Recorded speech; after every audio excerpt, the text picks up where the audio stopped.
Let me start by asking you a question. How many Americans turn 60 every day? 43% of our workforce is retiring in the next 10 to 15 years. Every generation has its own personality. It has its own style of doing business.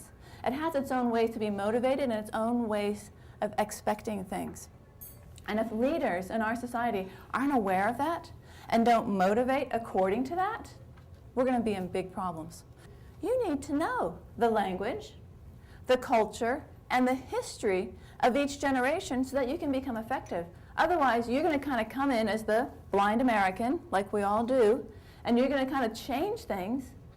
And the other generations, i.e. other culture, is going to be like, I don't think so. Research has shown that Gen Y's brain, because they were wired and had a mouse in their hand from day one, process information differently than the rest of us. Boomers, you were lucky you went on vacation. Okay? X's, you went on vacation with mom to Disney and with dad to somewhere else, okay? Y's, Johnny, where would you like to go on vacation this year?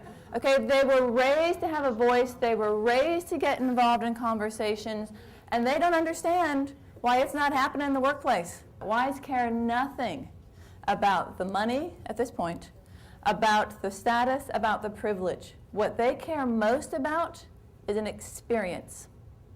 If you can give them an experience, you have just bought them. It's not a phone anymore. It's my life. Everybody I know in the world is on this thing, and you're telling me that I can't have it on?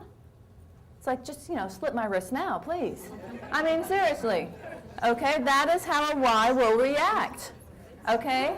And then think about the X's. If you tell that to an X who's already distrustful of you, and you're policing them, okay, what do you think's going to happen to that relationship? Okay, you just made it worse. Now, I'm not saying you don't enforce your standards, and we're going to get into that in just a second. However, it's how you do it so that you don't increase the stress, you don't increase the distrust, you don't decrease what's important to them. This is a generation that is generally cynical and distrustful. You got to prove it to me.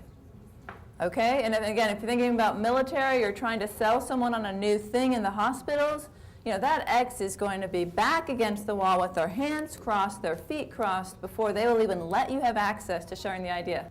It's a balance. You don't want one team only of X's. You don't want one team only of boomers. You want the diversity that all three generations can bring to your team. And sometimes it's, especially when the X is doing their X thing and people are under stress and you're in a hospital and there's a lot of pressure and all of a sudden there's all these crises, the tendencies get blown up. The X's are more X-like. Okay, the Y's and the boomers are more boomer-like. Okay, and that's where the conflict starts to happen. I cannot tell you the number of times I have seen in a meeting someone say, oh, we got to find out this about that. And the Y's are on the computer, and they're looking it up, and they're doing the best practices. Oh, and this is the person, and this is where they're at, and da-da-da-da. And in that same time, the boomer has picked up the phone. Remember that thing, the phone? Okay? They have called their friend from whatever hospital, and they have found out quicker not only the name of the person, but how to pronounce the name, the mother's maiden name, the dog's name, and the person's favorite restaurant. Okay? It's about personal relationships. X's and Y's, not so great at that. So if you're an X or Y and you want to learn more about that networking, that personal relationship, go ask a boomer to mentor you. They will help you understand how to do that. And the other thing that boomers will do, it's that back to basics thing, especially in a hospital. How much technology do you guys have? I'm not kidding. I saw this happen yesterday. I was with some friends, boomer, Y. The Y is at her car, beep, beep. Trying to open your car, right? Beep, beep. Right, and I'm just kind of talking to the boomer, not really paying attention. Beep, beep. Finally, the boomer is like, I'm not even really listening because I'm my X world, And the boomer's like, goes in, takes the key off the person, and opens the door. Okay? Right? So when technology is failing, or when you're looking for something new, go back to basics, okay? And let the boomers help you do it. They knew what it was like before all the technology came in. They understood how it worked. Don't lose that. What in the world can X's do for the other two generations? Okay?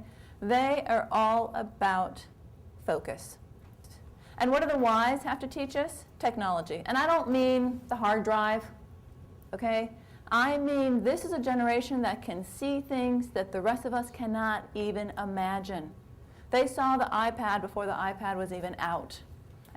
Boomers are the only generation that's macro and micro. Okay? They want the big picture and they want the details.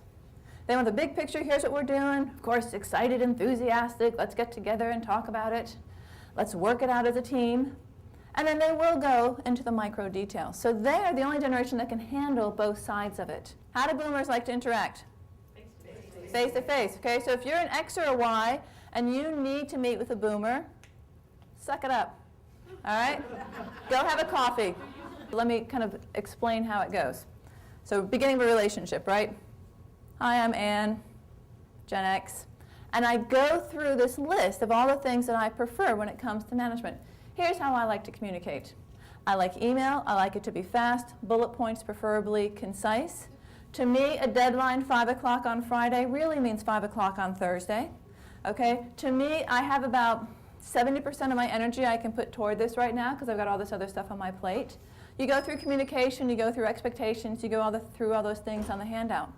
And then over here you have, hi, I'm Mary. I'm a Y. Okay, and to me, a 5 o'clock Friday deadline, Saturday morning. Okay, I mean, let it be honest, okay? And to me, I really like texting, but I can do email, okay? And to me, I'm doing 110% on this because I am so psyched to be working with this person on this project. And you're like, oh boy, we've got a gap. Like, I understand where you're coming from. Anne taught me all this stuff about you, but I don't know how to bridge this gap. And so what you do is you start with that conversation, and then you negotiate backwards, piece by piece.